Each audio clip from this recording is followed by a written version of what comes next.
8 ದಿನಗಳ ಹಿಂದೆ ಬಂಧನಕ್ಕೊಳಗಾಗಿದ್ದ ಹುಬ್ಬಳ್ಳಿಯ ಕರಸೇವಕ ಶ್ರೀಕಾಂತ್ ಪೂಜಾರಿ ಅವರಿಗೆ ನ್ಯಾಯಾಲಯ ನಿನ್ನೆಯಷ್ಟೇ ಜಾಮೀನನ್ನು ಮಂಜೂರು ಮಾಡಿದೆ. ಇವತ್ತು ಶ್ರೀಕಾಂತ್ ಪೂಜಾರಿ ಅವರ ಬಿಡುಗಡೆಯಾಗ್ತಾ ಇದೆ.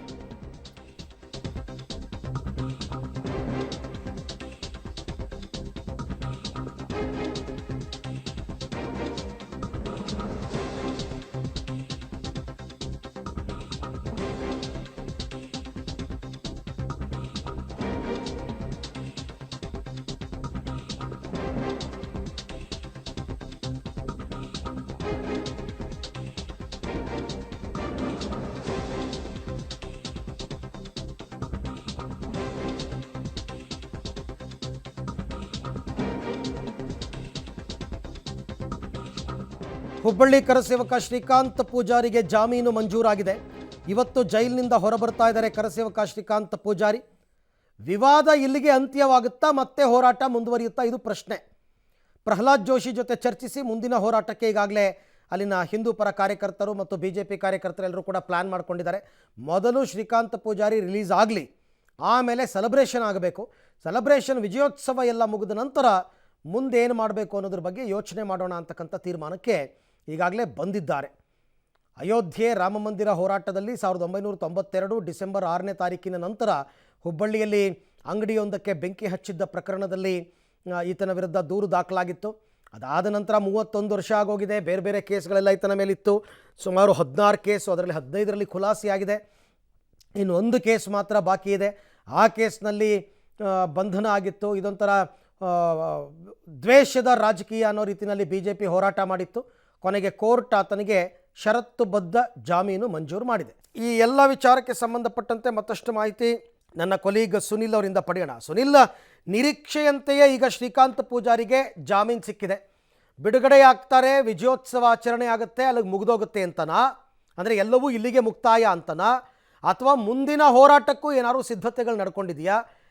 ಸೊ ಬಿಡುಗಡೆಯ ನಂತರದ ಬೆಳವಣಿಗೆ ಏನಾಗಬಹುದು ಅಂತ? ಅರವಿಂದ್, ಈ ಒಂದು ಪ್ರಕರಣವನ್ನು ಒಂದು ಪೊಲೀಸ್ ಹಂತ ಮತ್ತು ನ್ಯಾಯಾಲಯದ ಹಂತವನ್ನು ಹೊರತುಪಡಿಸಿ ರಾಜಕೀಯವಾಗಿ ನೋಡೋದಾದರೆ ಈಗಾಗಲೇ ನ್ಯಾಯಾಲಯದ ಹಂತದಲ್ಲಿ ಜಾಮೀನು ಸಿಕ್ಕಿದೆ, ಅದು ಅಲ್ಲಿಗೆ ಒಂದು ಹಂತದಲ್ಲಿ ಮುಗೀತು. ಇನ್ನು ರಾಜಕೀಯ ಹಂತದಲ್ಲಿ ಎರಡೂ ಪಕ್ಷಗಳು ಅಂದರೆ BJP, ಕಾಂಗ್ರೆಸ್ಸು ಎರಡೂ ಪಕ್ಷಗಳು ರಾಜಕೀಯ ಲಾಭವನ್ನು ಪಡೆದುಕೊಳ್ಳುವಂಥ ನಿಟ್ಟಿನಲ್ಲಿ ಸಾಕಷ್ಟು ತಯಾರಿಗಳನ್ನು ಮಾಡಿಕೊಳ್ತಾ ಇದ್ದಾವೆ. 9ನೇ ತಾರೀಕು ಠಾಣೆ ಎದುರು ಒಂದು ಬೃಹತ್ ಹೋರಾಟ ಇತ್ತು, ಅದೀಗ ಕ್ಯಾನ್ಸಲ್ ಆಗಿದೆ. ಆದರೆ ಇನ್ನೂ ಕೂಡ ಠಾಣೆಯ ಇನ್ಸ್ಪೆಕ್ಟರ್ ಅಮಾನತ್ತಾಗಿಲ್ಲ. ಸೊ ಹೀಗಾಗಿ ಈ ಹೋರಾಟವನ್ನು ಹೇಗೆ ಮುಂದುವರಿಸಬೇಕು ಅನ್ನೋದು BJP ಚಿಂತನೆಯಲ್ಲಿರುವಂಥದ್ದು. ಇದರ ಜೊತೆಗೆ ಇಷ್ಟು ದಿನ ಜೋಶಿ ಅವರು ರಾಜ್ಯದಲ್ಲಿ ಇರಲಿಲ್ಲ, ನಿನ್ನೆ ರಾತ್ರಿ ಹುಬ್ಬಳ್ಳಿಗೆ ಬಂದಿರುವಂಥದ್ದು. ಸೊ ಈ ಜೋಶಿಯವರ ನಡೆ ಏನಾಗಿರುತ್ತೆ ಅನ್ನೋದ್ರ ಬಗ್ಗೆ ಕೂಡ ಸಾಕಷ್ಟು ಚರ್ಚೆ ಆಗ್ತಾ ಇರುವಂಥದ್ದು. ಮಾಹಿತಿಗಳ ಪ್ರಕಾರ ವಿಜಯೇಂದ್ರ ಮತ್ತು ಈಗಾಗಲೇ ಜೋಶಿ ಅವರು ಮಾತುಕತೆಯನ್ನು ಮಾಡಿದ್ದಾರೆ. ಮುಂದೆ ಈ ಪ್ರಕರಣವನ್ನು ಯಾವ ರೀತಿಯಾಗಿ ತೆಗೆದುಕೊಳ್ಳಬೇಕು, ಲೋಕಸಭಾ ಚುನಾವಣೆ ದೃಷ್ಟಿಯಿಂದ ಇದು ಯಾವ ರೀತಿಯಾಗಿ ಪರಿಣಾಮ ಬೀರುತ್ತೆ ಅನ್ನೋದು ಇದು ಒಂದು ಹಂತ. ಇನ್ನು ಕಾಂಗ್ರೆಸ್ ಪರವಾಗಿ ಕೂಡ ಕಾಂಗ್ರೆಸ್ ಕೂಡ ಈ ಪ್ರಕರಣದಲ್ಲಿ ಸಾಕಷ್ಟು ಎಡವಟ್ಟುಗಳನ್ನು ಮಾಡಿಕೊಂಡಿದ್ರೂ ಸಹ ತಮ್ಮ ನಡೆಯನ್ನು ಸಮರ್ಥನೆ ಮಾಡಿಕೊಳ್ಳುವಂಥ ನಿಟ್ಟಿನಲ್ಲಿ ಪ್ರಯತ್ನ ಮಾಡ್ತಾ ಇದೆ. ಒಂದು ಕಡೆ ದಾಖಲೆ ಬಿಡುಗಡೆ ಆಯಿತು, ಮತ್ತೊಂದು ಕಡೆ ಈ ಪ್ರಕರಣಕ್ಕೆ ಸಂಬಂಧಿಸಿದಂತೆ ಸಾಕಷ್ಟು ಸೋಷಿಯಲ್ ಮೀಡಿಯಾಗಳಲ್ಲಿ ಒಂದು BJP ನಾಯಕರಿಗೆ ಟಾಂಗ್ ಕೊಡ್ತಾ ಇದೆ. ಅಂದರೆ ಶ್ರೀಕಾಂತ್ ಪೂಜಾರಿಗೆ ಲೋಕಸಭೆ ಟಿಕೆಟನ್ನು ಕೊಡಿ, ಅವರು ಒಬ್ಬ ಹಿಂದೂ ಅಲ್ವಾ ಅನ್ನೋದು ಮುಖಾಂತರ, ಮತ್ತೊಂದು CM ಮಾದರಿಯಲ್ಲಿ ಒಂದು ಪೋಸ್ಟರ್ಗಳ ಬಿಡುಗಡೆ ಮಾಡಿ ಒಂದು ಅಪಹಾಸ್ಯವನ್ನು ಮಾಡುವಂಥದ್ದು ಮತ್ತು ಈ ಮೂಲಕ BJPಗೆ ಟಾಂಗ್ ಕೊಡುವಂಥ ನಿಟ್ಟಿನಲ್ಲಿ ಕೆಸರಡಚಕ್ಕೆ ನಿಂತಿರುವಂಥದ್ದು. ಎರಡೂ ಪಕ್ಷಗಳು ಲೋಕಸಭಾ ಚುನಾವಣೆಯಿಂದ ಏನೇ ಪ್ಲ್ಯಾನ್ ಮಾಡಿಕೊಂಡ್ರೂ ಸಹ ಅದು ಫೈನಲ್ ಆಗಿ ಮತದಾರರ ಮೇಲೆ ಪ್ರಭಾವ ಬೀರಬೇಕು. ಸೊ ಸದ್ಯಕ್ಕೆ ಜಾಮೀನು ಸಿಕ್ಕಿದೆ. ಇವತ್ತು ಸಂಜೆ ವೇಳೆಗೆ ಬಿಡುಗಡೆ ಆಗುವಂಥ ಸಾಧ್ಯತೆ ಇದೆ. ಮೊದಲಿಗೆ ಶ್ರೀಕಾಂತ್ ಪೂಜಾರಿಯನ್ನು ಒಂದು ದೇವಸ್ಥಾನಕ್ಕೆ ಕರೆದುಕೊಂಡು ಹೋಗ್ತಾರೆ.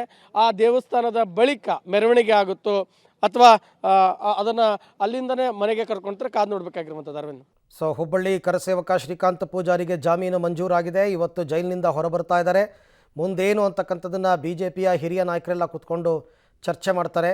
ಇದನ್ನು ವಿವಾದವನ್ನು ಇಲ್ಲಿಗೆ ಅಂತ್ಯ ಮಾಡಬೇಕಾ ಅಥವಾ ಮತ್ತೆ ಹೋರಾಟ ಮುಂದುವರಿಬೇಕಾ?